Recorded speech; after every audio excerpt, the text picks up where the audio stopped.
First of all, I'd like to thank you for inviting me. I'm thrilled, excited, and honored to be with you today. My lecture will be about how can we gain without pain. Let's start from the beginning. Physical activity increases cardiovascular fitness, muscle mass, healthy blood glucose regulation happens like that, reduces visceral fat, triglycerides, low-density lipoproteins. On the other hand, sedentary lifestyles that promote adipose tissue accumulation, systemic inflammation, oxidative damage, and chronic pain. And this is the prelude for medical disorders. There will be a lot of excuses why you cannot exercise. Time restraints, career responsibilities. There is a movement restriction due to obesity or aging, chronic pain, individual choices. Exercise also demands commitment, time, energy, stamina, and persistence. And as a result, over 1 billion of individuals are now obese. Obesity leads to insulin resistance, which leads to type 2 diabetes, hypertension, cardiovascular disease, which kills about 18 million individuals yearly.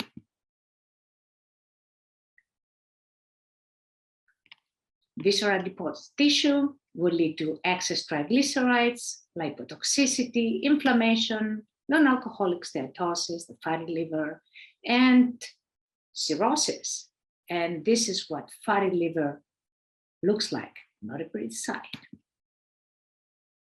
This is what triglycerides is. You see how all these triglycerides are going inside your arteries and basically obstruct your blood flow.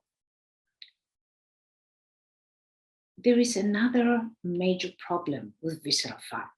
It basically has the highest number of ACE2 receptors. This is the receptors in your cells that COVID-19, the spike of COVID-19, connects, fuses, and releases the COVID-19 contents into your cells. And that's when it hijacks your cellular machineries and starts duplicating itself. So the greater the amount of fat, the greater danger for severe symptomatology and for COVID-19 taking over. Whereas muscle has the least ACE2 receptors, and immediately it comes to mind that if only we could change fat with muscle, we could somewhat protect ourselves from the virus spreading inside our bodies. Recently, I published a book on COVID-19, and it's called Checkmate by a Protein Invisible Enemy, and how dangerous it is because it mutates. As it mutates, it becomes more contagious, unlike previous viruses that when they mutated, they became extinct. And also, what are the, like if we can use exercise and alternative to exercise to strengthen our immune system and basically help us protect ourselves from the disease taking over us and killing us. There are several ways in the market that can reduce fat, lasers, radiofrequency. There are no peer-reviewed radiofrequency studies on visceral fat reduction, however. Yes, subcutaneous fat is great, but not the visceral fat. And that's what holds all the inflammation and toxicity, quite a lot of it. And there are laser studies that report that there has been a visceral fat reduction. However, what they do, they combine laser treatment and exercise. So we don't know if it was the laser treatment or the exercise that gave you the results.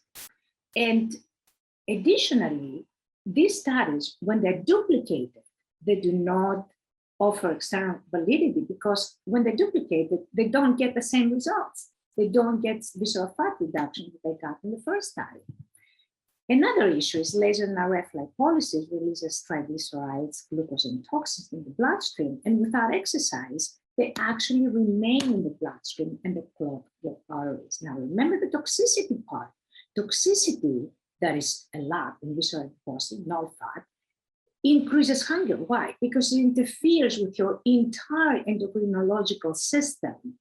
It interferes with insulin and leptin resistance. It basically promotes insulin and leptin resistance, and interferes with the appetite controlling hormones, ghrelin and leptin. Ghrelin is an orexogenic hormone, basically increases appetite. Leptin decreases appetite, is an anorexic hormone. And because these are imbalanced, hunger increases. So toxicity increases hunger. The more toxic you are, the more hungry you are. So what can we do? How can we basically deal with the visceral fat that doesn't just wrap itself around its organs, but as you can see, it invades them? Like this is the fatty liver. It's invaded the fatty liver, cannot allow the liver to function. So it cannot be removed with radio frequency or lasers or ultrasound, or not from liposuction, obviously, or plastic surgery. But what can we do about it? And why is visceral fat a problem? Again, inflammation and toxicity. I have all of these studies on the right that say just that. Visceral fat will create diabetes, cardiovascular disease, injury, infection, arthritis, Alzheimer's, asthma, lung cancers, and so on and so forth. So we have slimming with lasers and other methods. However, neither laser nor RF, nor liposuction or plastic surgery will increase metabolism or balance hormones or decrease hunger. Therefore, results will rebound. Whereas fitness is a safer way of getting to that goal because it increases metabolism, balances hormones, reduces hunger. Therefore, there will be no rebound of results, which is the desirable effect. Now, a lot of results we can get with exercise. Exercise will reduce the visceral fat and will reduce BMI and give us fitness. However, BMI does not go down with just 4 months of exercise. It takes much longer. Also fitness. You see visceral fat reduction, but you don't see the fitness or the BMI decrease in a very short time. 4 or 5 months. It takes much longer. And of course, exercise balances hormones, but it's easy to exercise if you're young and fit. But what about if you're overweight or if you're old? That's not as easy. Now, very strenuous exercise that's necessary to get rid of visceral fat, with overtraining, you cause hormonal imbalance. Cortisol and testosterone have this inverse relationship. When cortisol goes up, testosterone goes down. So during exercise, you're straining yourself, you increase the cortisol. For some reason, testosterone will go down. So you basically start losing weight, but because your cortisol is up and increases your hunger, and your testosterone is down, you have a weight gain again. You have visceral fat increase, you have low sex drive, low energy, higher susceptibility to infections. And it's basically all the benefits of exercise are compromised. There is another technology that came out of London University, and there's a lot of publicity on that. It's a simulated effortless exercise by Jerry Pollock, who was also the co-inventor of the first pacemaker. And he started 27 years of research. Now we have about 40 years of research on this same technology. Initially, Goldberg in London University looked at gene expression, and he found a rapid muscular hypertrophy, 250% increase in the RNA content of the muscles, and repression of the fast type genes and activation of the skeletal slow type genes. Now, what does it do? I'll show you how basically how you can see visually the contraction. Very slow contraction starts very, very slow, basically slow motion. But you can do that with exercise, but it takes a lot of stamina and a lot of effort. And it's 8 seconds. It's not like the muscle stimulators that send electrical currents to depolarize individual small muscles leading to bridges. This is like an exercise that happens that your body, your entire body participates. And there is a lot of papers, most of which I wrote, and in many different journals. In the Journal of Aesthetic Nursing, there is a paper with exactly the same name of this lecture, again, without paying beyond sports, effortless exercise solution. We cannot find all that in Google Scholar. If you go there and you put my name, Sonia Sofra, you can see all the articles, scientific research publishing, more articles.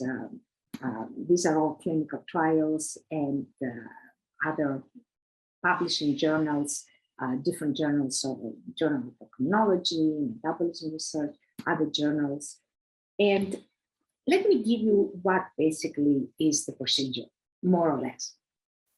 First is a blood test with a test for different variables, metabolic, P3, CRP, that's inflammation, fasting, BP, NBP, insulin and glucose. If you do diabetics and pre-diabetics, then you have a pre-prodontal scale measurement that measures BMI, overall fat, VAT, and muscle mass. You have sonograms, and you do the procedure. You do a 1 hour procedure, 12 or 15 treatments, and then you test the same variables again, and you do sonograms again to compare before and after on the same subjects. And what we saw, you can see the results on testosterone and cortisol. What you see is that all subjects, cortisol went down, testosterone went up. That's the opposite that we saw with exercise here. With exercise, cortisol goes up, testosterone goes down. Here, the mean average testosterone increase was plus 42.23%, and the cortisol decrease percentage was 18.42%. Leptin and ghrelin, very important. What you saw is that leptin, the anorexic hormone, went up plus 10.82%, and the ghrelin, the orexogenic hormone, the one that increases the appetite, went down 7.35%. Very important. All of these fluctuations were within the normal range, because you don't want the leptin to be too high, then you have hyperlipidemia. Now, you don't want the ghrelin to go very low, because ghrelin is anti-inflammatory. So it has to be within the normal range. And that's what we saw, that basically people that had higher above the normal range, it was reduced, and those with below the normal range, it was increased. Now, what we saw with blood glucose, with diabetics, fasting and PP, what we saw is that you see how the diabetics, they had fatty liver previously and diabetes, they went down. The blood fasting glucose percentage was 38.44%, but you can see that most of them, some of them got to the normal level, but a lot of them got into the pre-diabetic, like a step down. And the PP glucose, again, was minus 39.1%. And again, some of them got down to even from diabetic to normal. And a lot of them went from diabetic to pre-diabetic. And when we looked at pre-diabetics, most of them went down to normal. A couple of them remained at the diabetic, pre-diabetic level. Both the fasting insulin and the PP insulin.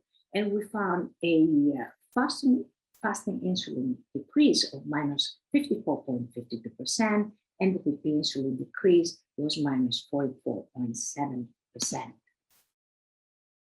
Triglycerides, we did it different for diabetics and pre-diabetics, but we did not want to confound the results. And we found a percentage of the triglycerides decrease was minus 20.56%. And the high density lipoprotein, because you want the triglycerides to be down, high density lipoprotein to be up, that was increased by 49.12%. And as you can see, most diabetics went to the normal level, and some of them remained in, but they were all improved. And same thing with the HDL, most of them improved, and some of them got into the normal level. Now, when you looked at pre-diabetics, the results obviously were much better, because they were much better off to start. They were healthier to start with. So average decrease in triglycerides was minus 22.88, and the increase in VHDL was 30.34. And you can see most of them went from pre-diabetic levels went to normal levels. And again, with the HDL, went to the normal level of HDL, which is very significant because you make these people be healthier. Now, BMI, overall fat, visceral fat, skeletal muscle mass. What we saw is BMI decrease was minus 7.5. Mean average overall fat decrease was minus 26.14. Mean visceral fat decrease was minus 28.17. Mean SMM increase was plus 28.02. Now, remember, if the diabetics and pre-diabetics, they're not going to show as much as a normal person. Normal people show much higher visceral fat decrease, but the diabetics, pre-diabetics, they just need more treatments. And this is the t-test statistical significance results. Everything was very highly significant.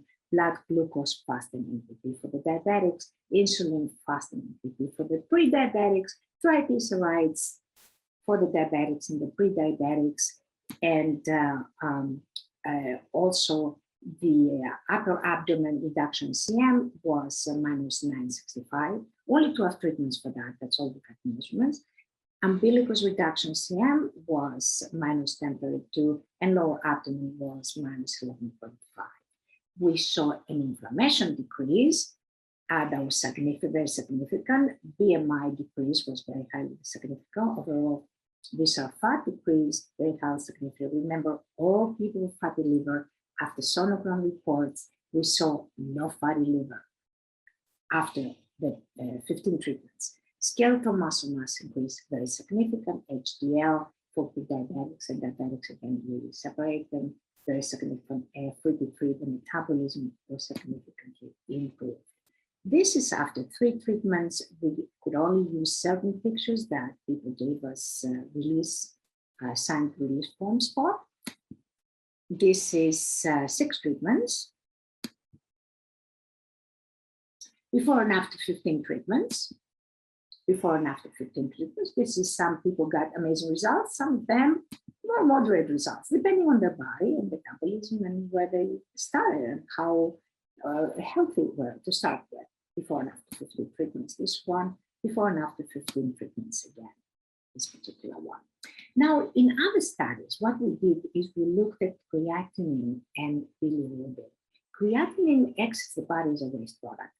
And bilirubin, basically, if you have it in excess, indicates liver problems.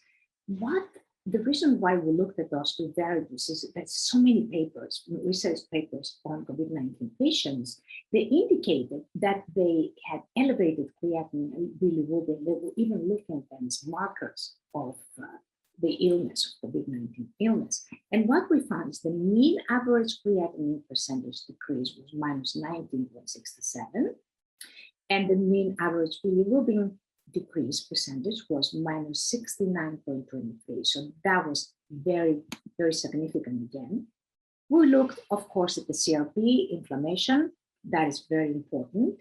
And cortisol, again, we saw a minus 17.47% in cortisol percentage decrease. Everybody had that result, but it's how the percentage with which it was decreased, but everybody had a cortisol decrease. And mean average CRP decrease was minus 36.87%. Again, everybody, the CRP was decreased in all subjects, 100% of the subjects. And what we saw, again, the mean average VLDL decrease was minus 8.13. This is percent. That was more, not as healthy. There was hypertension, there was CVD, diabetes. So the more advanced the medical disorder, the more time they need to go back to the normal status. Again, mean average triglyceride decrease was minus 14.49, again, because that sample had major problems. VLDL, triglycerides, free T3 metabolism, bilirubin, creatinine, CRP, cortisol, HDL, that's the high density lipoprotein, the good cholesterol, visceral adipose tissue, BMI, and of course the reduction of CM in the umbilicus and above and below the umbilicus were all very, very highly significant. according to the statistical stats. And this is before and after 15 treatments. This is only one treatment. This is again only one treatment. This is one treatment, and you can see the muscle toning of even one treatment that you could see happening. And that's why we included this picture. You can see that it works very fast. It's a high-speed, effortless exercise, basically. And this is our clinical research board. We have more clinicians now that they conduct research for us. It's international. It's from England, United Kingdom, Aruba, Netherlands, India, Japan, United States, Hong Kong, and Singapore. And with this, I would like to thank you very much for inviting me and allowing me to give you all this information. And if you do have any questions, please get in touch with me at science@iellios.com. I'll be happy to answer any questions that you may have and also give you any research papers that you would like to have. Thank you very much again.